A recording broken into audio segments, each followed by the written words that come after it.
করে ফেললো। মা এমনিতেই এত রাতে ছাদে যাওয়া নিয়ে বকা দিতেন, তাই মাকে আর ভয়ের কথাটা বললাম না। 3 দিন লাগলো জ্বর থেকে উঠে আসতে। এরপরে সুস্থ হলেও কেমন এলোমেলো হয়ে গেল আমার সবকিছু।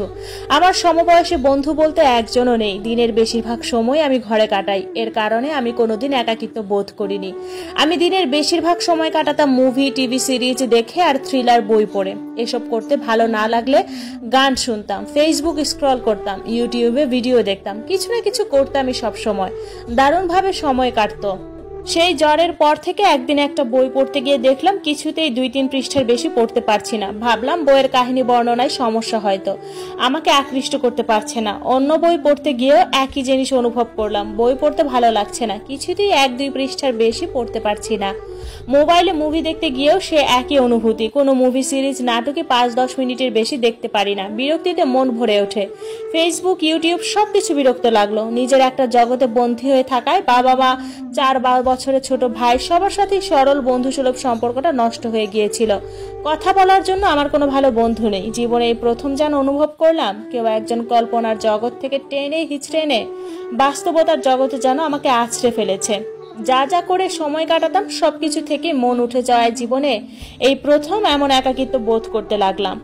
কলেজ থেকে ফিরে বাড়িতে করার মতো কিছুই পাই না। ভয়ে সন্ধ্যার পর ছাদেও যায় না। সেই দিনের পর থেকে সূর্য ডুবলেই মনে হয় আমার পেছনে অশরীরী কিছু একটা দাঁড়িয়ে আছে। মাঝে মধ্যে তার নিঃশ্বাসের শব্দ পাই।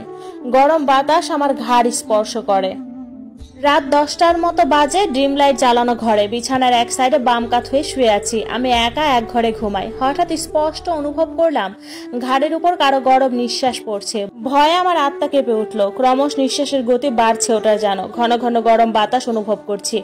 একসময় মনে হলো কেউ একজন মুখ দিয়ে ফু দিচ্ছে আমার ঘাড়ে। প্রচন্ড ইচ্ছা করলো ঘুরে পেছনের দিকে তাকাই, কিন্তু জানি অনাকাঙ্ক্ষিত এমন কিছু দেখবো যা আমার দেখা উচিত না। ভয় আমার সহ্যের সীমানা অতিক্রম করে ফেললো। ধীরে ধীরে বিছানায় উঠে বসলাম। পেছনে না ফিরে মেঝেতে ধীরে ধীরে পা নামাতে গেলাম। প্রতি মুহূর্তে মনে হচ্ছিল মেঝেতে পা নামানোর সাথে সাথেই খাটের তলা থেকে একটা হাত এসে খোপ করে আমার পা ধরবে, টেনে নিয়ে যাবে খাটের তলায়। তবুও নামলাম। জানি এর চেয়ে ভয়ানক বিপদ আমার খাটের ওপর। পা টিপে টিপে সুইচ বোর্ডে গিয়েই বাতি চালু করে দিলাম। এবার সব সাহস ফিরে এলো। ঝট করে বিছানার দিকে তাকালাম, কিচ্ছু নেই ওখানে। এখনো ভয়ে আমার শরীর কাঁপছে।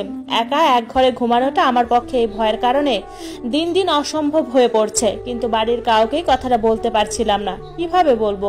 লাইট জ্বালিয়ে আবার বিছানায় এসে শুয়ে পড়লাম। আর আমার এই দিনে 2 ওয়াক্ত নামাজ পড়ার অভ্যাসটা গড়ে উঠেছে মসজিদের মুয়াজ্জিনের হুজুরের কল্যাণে। বিকালে খেলা দেখতে গিয়েই তার সাথে আমার আলাপ শুরু হয়।